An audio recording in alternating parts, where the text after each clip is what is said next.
เรื่องของเกลือบ้างนะคะคุณผู้ชมคะเราก็จริงๆเราก็บริโภคเกลือกันเยอะนะแต่ว่าแหมมันมีเกลือที่ยุ้งฉางค้างสต็อกอยู่เยอะมากนะคะเพราะฉะนั้นค่ะทางรัฐมนตรีทางกระทรวงเกษตรและสหกรณ์นะคะโดยท่านที่ปรึกษากระทรวงเกษตรและสหกรณ์คุณอลงกรณ์พลบุตรเนี่ยนะคะก็เลยเป็นประธานเปิดงานกระจายสินค้าเกลือทะเลจากสหกรณ์ผู้ผลิตถึงผู้บริโภคจัดขึ้นที่สหกรณ์การเกษตรเกลือทะเลไทยเพชรบุรีจำกัดตำบลบ้านแหลมอำเภอบ้านแหลมจังหวัดเพชรบุรีนะคะนี่แหละค่ะคุณอลงกรณ์บอกเลยนะคะว่ารัฐบาลเนี่ยห่วงเกษตรกรที่ทำนาเกลือหลังจากผลผลิตเกลือทะเลค้างอยู่ในยุ้งฉางก็จะเร่งมอบหมายให้หน่วยงานที่เกี่ยวข้องแก้ไขปัญหาค้างสต็อกค่ะแล้วก็จะรับมือกับผลผลิตใหม่ที่จะมาใหม่ด้วยนะคะแล้วก็จะสร้างมูลค่าเพิ่มแล้วก็ป้องกันการทะลักของเกลือต่างประเทศเข้ามาด้วยจะดำเนินการอย่างเป็นขั้นเป็นตอนนะคะโดยให้มีการขึ้นทะเบียนเป็นผู้ทำนาเกลือเพื่อเข้าสู่ระบบเกลือทะเลที่มีต้นสังกัดค่ะทั้งนี้ก็ได้มีการจัดกิจกรรมปล่อยคาราวานรถบรรทุกเกลือทะเลด้วยนะคะที่สหกรณ์เกลือทะเลไทยเพชรบุรีที่อำเภอบ้านแหลมเป็นไปตามนโยบายระบายขายเกลือของสหกรณ์นาเกลือไปยังสหกรณ์การเกษตรทั่วประเทศซึ่งกรมส่งเสริมสหกรณ์ประมาณการสั่งซื้อจากสหกรณ์ทั่วประเทศในล็อตแรกประมาณ 2,000 ตันนะคะก็จะเริ่มขนวันแรกเนี่ย300 ตันจากเป้าหมายที่สั่งซื้อรวมกันเนี่ย 16,000 ตันปัจจุบันนี้มีเกลือที่อยู่ค้างในยุ้งฉางสหกรณ์เนี่ย 25,000 ตันนะคะคุณผู้ชมคะแล้วก็จะมีการผลิตเกลือออกสู่ตลาดอีกประมาณ 900,000 ตันในฤดูกาลผลิตปี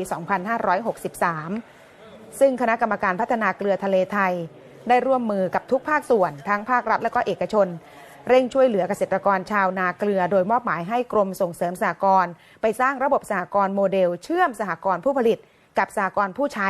ให้ระบายเกลือทะเลภายใต้แผนกระจายเกลือ3แนวทางค่ะประกอบไปด้วย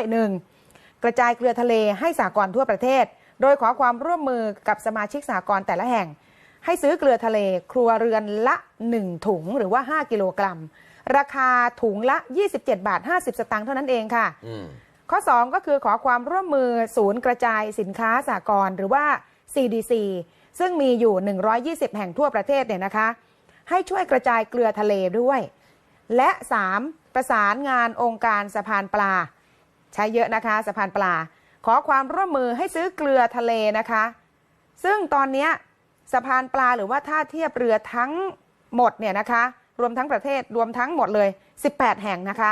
ก็ให้ช่วยซื้อเกลือทะเลค่ะก็มีความพร้อมที่จะดำเนินการตามนโยบายที่จะเป็นศูนย์กลางเชื่อมโยงผู้ประกอบการด้านประมง11แห่งด้วยค่ะฟังท่านที่ปรึกษารัฐมนตรีว่าการกระทรวงเกษตรและสหกรณ์คุณอลงกรณ์พลบุตรนะคะโดยมีเป้าหมายทั้งหมดเนี่ยจำนวน 16,000 ตันนะครับซึ่งทางกรมส่งเสริมสหกรณ์ได้ประสานงานรวบรวมความต้องการซื้อซึ่งจะช่วยแบ่งเบาปัญหาการค้างสต็อกจากฤดูกาลผลิตที่ผ่านมา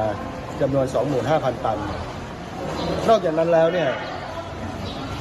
ก็จะดำเนินการในการที่จะระบายเกลือทั้งในส่วนที่ค้างสต็อกแล้วก็เกลือที่ออกตามฤดูกาลผลิตใหม่ในปีนี้อีกประมาณ 900,000 ตันนะครับ